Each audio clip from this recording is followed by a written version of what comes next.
Hello everyone, Pankaj sir classes में आप सभी का स्वागत है। आज के क्लास में हम लोग पढ़ेंगे कि कास्टिक सोडा कैसे प्राप्त होता है, कैसे बनता है, सोडियम हाइड्रोक्साइड या कास्टिक सोडा, और उसी का सूत्र होता है NaOH। बहुत ही इंपॉर्टेंट प्रश्न है कि आखिर ये प्राप्त कैसे होता है। जो लोग चैनल को अभी तक सब्सक्राइब नहीं किए हैं, आपसे अनुरोध होगा कि आप चैनल को सब्सक्राइब करें और वीडियो के अंत तक बने रहें। जिस भी टॉपिक की पढ़ाई होगी वो बिल्कुल आपको आसान तरीके से समझ में आएगा, इसका मैं भरोसा और विश्वास दिलाता हूं। अगर किसी प्रकार का कोई दिक्कत हो तो आप हमें कमेंट कर जरूर सूचित करें।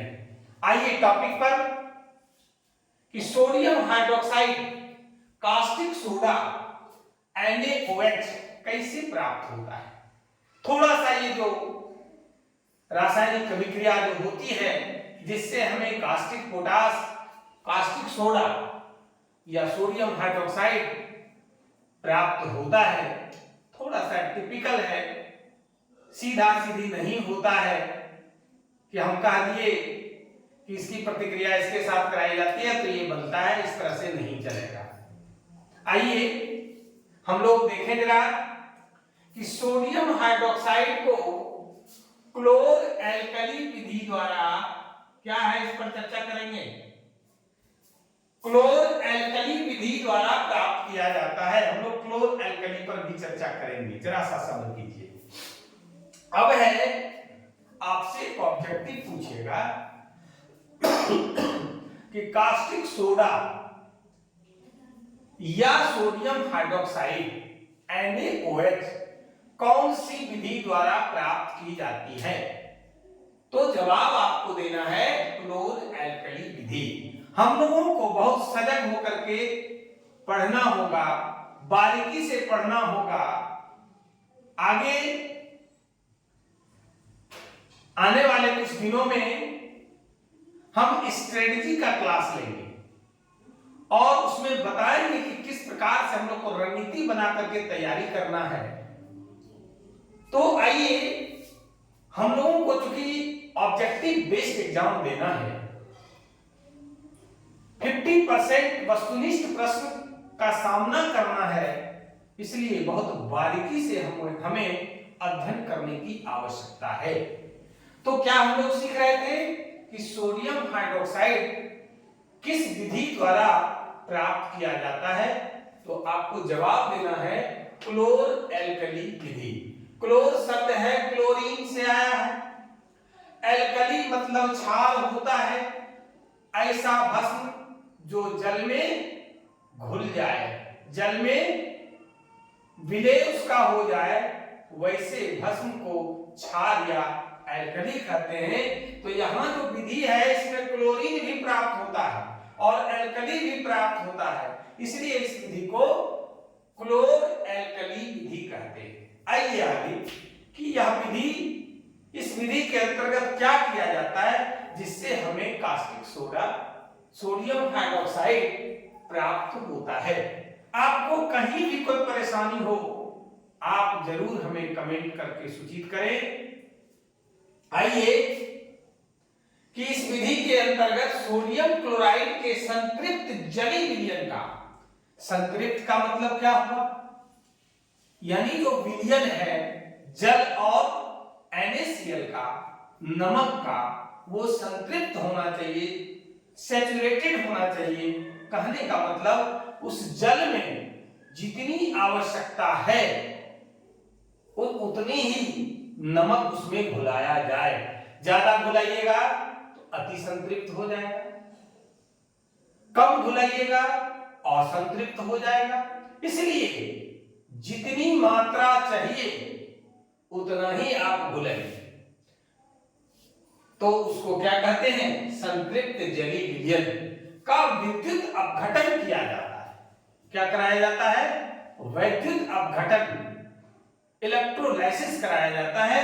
इलेक्ट्रोलाइसिस किस प्रकार से कराया जाता है, तो देखिए बर्तन में इलेक्ट्रोड लिया जाता है और इलेक्ट्रोड दो प्रकार के होते हैं, एक को एनोड कहते हैं, दूसरे को कैथोड कहते हैं।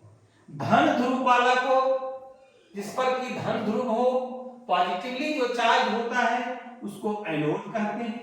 जो निगेटिवली चार्ज होता है, निगेटिव पोल जो होता है, ऋण ध्रुव जो होता है, उसको कैथोड कहते हैं। इसको बैटरी से जोड़ करके विद्युत धारा प्रवाहित कराई जाती है और उस बर्तन में NaCl और H2O यानी जल का विलयन है।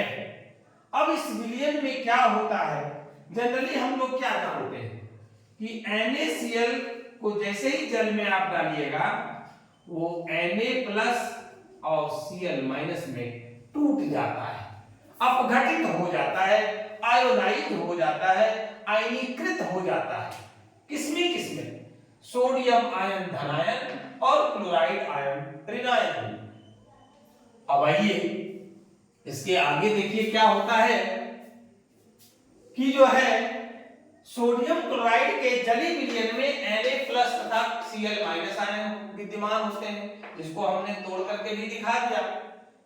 विद्युत अपघटन से क्लोराइड आयन ऑक्सीकृत होकर के एनोड पर, देखिए पहले ही हमने लिख दिया, क्लोरीन गैस देता है तथा सोडियम आयन कैथोड पर क्या होता है, Na धातु में, ये सोडियम धातु में परिणत हो जाता है। इसके बाद सोडियम धातु जल के साथ अभिक्रिया कर NaOH बनाता है, सोडियम हाइड्रोक्साइड बनाता है, कास्टिक सोडा बनाता है। कैसे रासायनिक अभिक्रिया का संपादन होता है जरा सा हम लोग उसको भी देखें। एनोड पर, ये है एनोड, इस पर क्या होता है कि क्लोराइड आयन इलेक्ट्रॉन का त्याग करके क्या बना देता है, क्लोरीन में परिवर्तित हो जाता है। जब Cl- है यानी क्लोराइड आयन है, इट मींस इसमें नंबर ऑफ इलेक्ट्रॉन ज्यादा है और ये एनोड पर क्या करता है, इलेक्ट्रॉन का त्याग करके क्लोराइड आयन क्लोरीन में बदल जाता है। क्लोर शब्द जो क्लोर एल्कली विधि है, ये क्लोर यहीं से आया, क्लोरीन बनता है इसलिए। अब देखिए कैथोड पर जो होता है, दूसरा जो इसका इलेक्ट्रोड है कैथोड, कैथोड पर कौन सी रासायनिक अभिक्रिया होती है, जो यहां पर इलेक्ट्रॉन क्लोरीन के द्वारा त्याग किया गया, वह क्लोरीन सोडियम आयन ग्रहण करके सोडियम धातु में क्या होता है, परिणत हो जाता है। अब ये सोडियम धातु किससे बना, नमक से, नमक से क्लोरीन अलग हो गया, सोडियम अलग हो गया, किसके द्वारा, वैद्युत अपघटन के द्वारा। अब जो प्राप्त सोडियम धातु है, यह जल से अभिक्रिया करके NaOH बनाता है, सोडियम हाइड्रोक्साइड बनाता है, कास्टिक सोडा बनाता है। यही आपका क्या हो गया, कास्टिक सोडा हो गया, सोडियम हाइड्रोक्साइड जिसको बोलते हैं, और हाइड्रोजन गैस प्राप्त होता है। ये तीनों बहुत ही उपयोगी है, जिसका उपयोग क्या है उसके विषय में भी हम लोग अभी तुरंत पढ़ेंगे। आप आराम से पढ़िए, आपकी तैयारी मुकम्मल होगी, ये मैं आपको बार बार भरोसा और विश्वास दिलाता हूं। आप चैनल से जुड़े रहिए, चैनल को सब्सक्राइब कीजिए, हम आपके साथ हैं, हर टॉपिक का विस्तार पूर्वक हम लोग चर्चा करेंगे और सीखेंगे।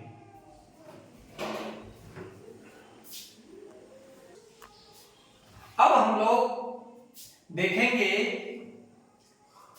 कि सोडियम हाइड्रोक्साइड कास्टिक पोटास का उपयोग क्या है। क्योंकि हम लोग केमिस्ट्री में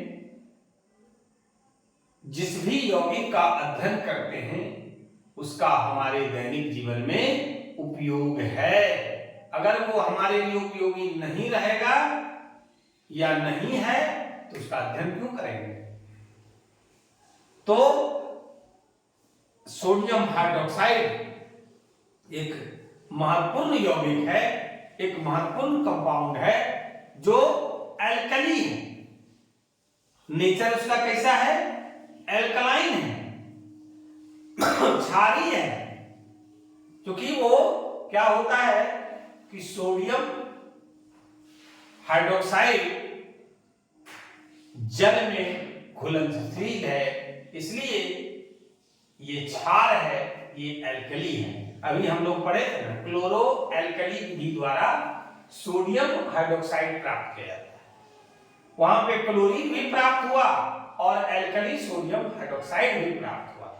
अब आइए कि सोडियम हाइड्रोक्साइड का उपयोग क्या क्या है। सबसे पहले हम लोग देखेंगे इसका उपयोग साबुन तथा अपमार्जक बनाने में होता है। साबुन, साबुन का क्या इस्तेमाल है? कपड़ा धोने में, स्नान करने में, हाथ धोने में, साफ सफाई में। इसके साथ साथ डिटर्जेंट, अपमार्जक का भी उपयोग क्या होता है? कपड़ा धोने में, साफ सफाई करने में, फर्श साफ करने में।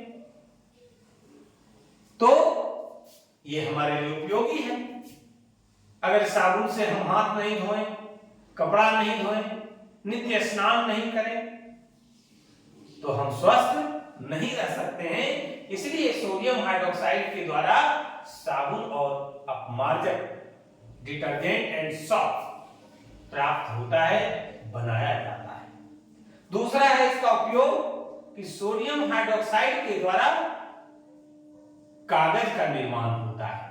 कल्पना कीजिए कि जब कागज नहीं था, छापाखाना का आविष्कार नहीं हुआ था, मुद्रण कला का आविष्कार नहीं हुआ था और कागज नहीं था, तो हम लोगों का या मानव समाज का जिंदगी कैसा था? बौद्धिक विकास नहीं हो रहा। और जब से कागज आया, छापाखाना का आविष्कार हुआ, मुद्रण कला से जब मानव परिचित हो गया, तो बौद्धिक विकास हुआ, सभ्यता और संस्कृति का विकास हुआ, ज्ञान वर्धन का काम हुआ। एक तरह से कहिए वो सामाजिक क्रांति आई, बौद्धिक क्रांति आई, लोग विवेकशील हुए, रहन सहन का स्तर ऊंचा हुआ और वो कागज के बनाने में सोडियम हाइड्रोक्साइड का उपयोग किया जाता है। सोडियम हाइड्रोक्साइड के द्वारा ही जो है क्या होता है, कागज का निर्माण होता है। अब है कि सोडियम हाइड्रोक्साइड का उपयोग प्रयोगशाला में, जब लेबोरेटरी में जाएंगे, प्रयोग करने के लिए जब जाएंगे, तो वहां सोडियम हाइड्रोक्साइड का जो इस्तेमाल होता है वो अभिकर्मक के रूप में होता है, रिएजेंट के रूप में होता है, जिससे क्या होता है, रासायनिक अभिक्रिया का संपादन अच्छे तरीके से होता है। तो हम लोगों ने क्या सीखा आज की क्लास में कि caustic soda, NaOH, sodium hydroxide कैसे प्राप्त किया जाता है। तो हम लोगों ने यह सीखा कि क्लोरो एल्कली विधि द्वारा सोडियम हाइड्रोक्साइड प्राप्त होता है। इसके साथ साथ हम लोगों ने सीखा कि सोडियम हाइड्रोक्साइड का उपयोग हमारे दैनिक जीवन में क्या है, क्यों हम लोग सोडियम हाइड्रोक्साइड का अध्ययन करते हैं। अगर आज का क्लास, आज का वीडियो अगर अच्छा लगा हो तो आप लाइक और शेयर जरूर करें। जो लोग चैनल को सब्सक्राइब नहीं किए हैं, चैनल को सब्सक्राइब करें। आप हमसे जुड़े, हम भरोसा और विश्वास दिलाते हैं कि आपकी तैयारी बिल्कुल अच्छे तरीके से कराई जाएगी। आज के क्लास में बस इतना ही। धन्यवाद।